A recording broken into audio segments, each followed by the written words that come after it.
Hello the internet and welcome to another fast school holiday video workshop with the CNRL Library Innovation Studio and Library Children's Services. Today we're going to show you how to make amazing turntable art.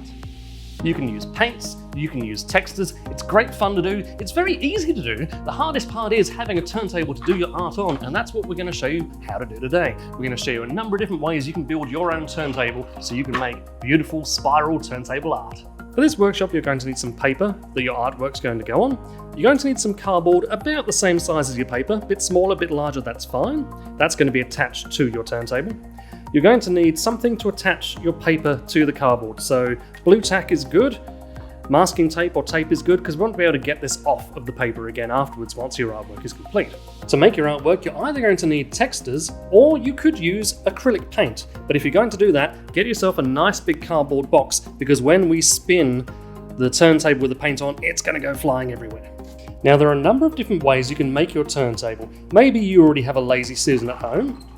Otherwise, if you get 2 cake tins that are roughly the same size and some marbles, we'll show you how to make a turntable that way. Or if you have some sort of toy at home that has an element that spins, an old toy car can be really good. If it's a remote control car, that could be really helpful. You can get up to real high speeds. But to make this, you're just going to need a free spinning wheel and some way of attaching it. So you might want cable ties, you might want glue, it's whatever works best for you. Now make sure if you are using an old toy that it really is something that no one wants anymore. Ask your parents and your siblings if it's okay if you use it. Definitely ask your parents, you never know, they may love one of your old toys more than you do yourself. Okay, to make the cake tin turntable, make sure your cake tins are about the same size. Get your marbles and just pour them in. Alright, that's noisy. Get the other one and put it on top. As you'll see, that spins quite well, but it's better if you flip it upside down. Now make sure you've got this well held, you don't want marbles flying everywhere. And there you go. Instant, very noisy turntable. Now if you're using an old broken car or something like that, what you need to do is be able to get one side really flat. I've got some old cardboard packaging here. I've just poked holes in here so I can get the other end poked in, there and there. That makes it relatively stable. It also means if I'm going to use a remote control car, I can do that and it's not going to go shooting off the table. The second step, whether you're using a Lazy Susan or some cake pan marbles or you're using an old toy, you need to attach a piece of cardboard to your spinning element, whichever one it might be. So you can use whatever you like, blue tack or tape will do fine. 2 more down here. So you make sort of a square of dots. Get your cardboard and make sure it's securely pressed on. You don't want this coming flying off when you come to spin it round. And there you go. When it comes to something like this, you're going to have to use your imagination depending on what you've got. We could put a layer of glue around the rim of the wheel and then press our cardboard on and leave it there until it's nice and dry. Potentially, we could punch some holes in the wheel because this one happens to be very soft. Or if you've got hubcaps, you can thread through, instead of having to make holes, some sort of cable tie and make holes in your cardboard and cable tie on there as well. How you do this is very much up to you. Now to attach the paper, again you can use blue tack or tape. Just make sure that it doesn't rip the paper when you take it off. You don't want to be attaching this permanently. I'm going to put a bit of blue tack at each corner of my cardboard, away from where I'm actually going to draw. Now you can use textures or paint. I'm going to use textures for this go, but we're going to use a bit of paint later on to see how much mess we can make. I'm going to start with a bit of pink, give it a spin and get drawing.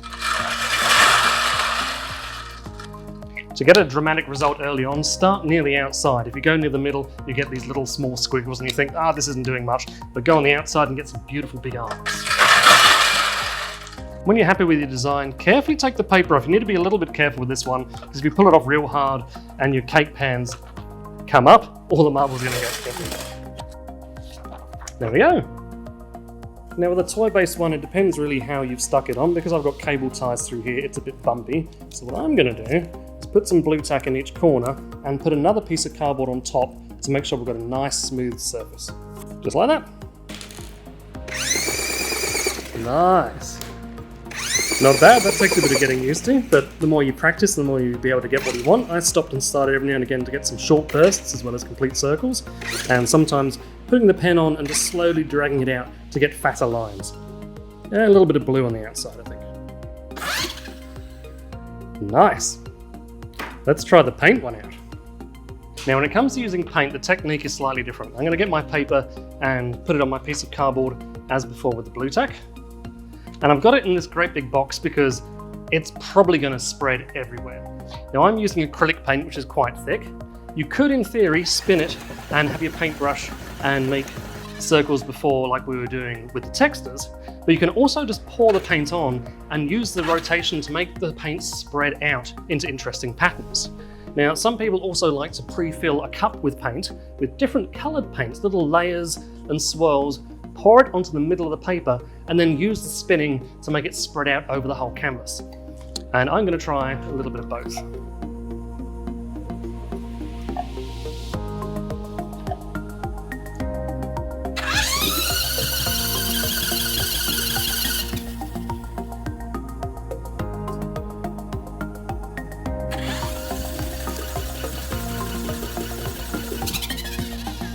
Oh my goodness, dominating.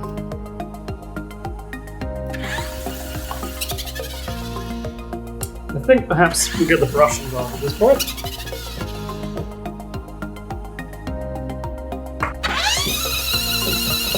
It's definitely doing something more interesting. I'm going to put quite some black on it. Let's get the last of this yellow doing around. The yellow colour is pretty awesome, actually. See what that did? That's actually quite good.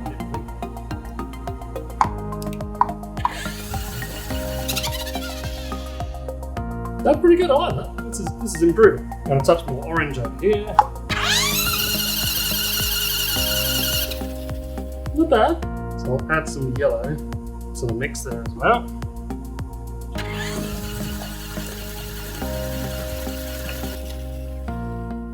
Well, I think we've got something interesting there. I'm quite happy with that now. And that's it. We hope you enjoyed making your art turntables, whether you decided to make it out of a cake tin and some marbles, an old toy, motorized or otherwise. Hope you enjoyed making your art turntable art and getting lots of awesome rainbow spirals, whether you're using paint, textures, or anything else. Now, I better go and clean up while you keep watching to find out what you're going to need for the next Fast School Holiday Workshop. See you next time. Paddle pop boats. You will need some paddle pop sticks, a rubber band, some glue, hot glue or wood glue, some scissors, and some foam. Mine's from a pool noodle.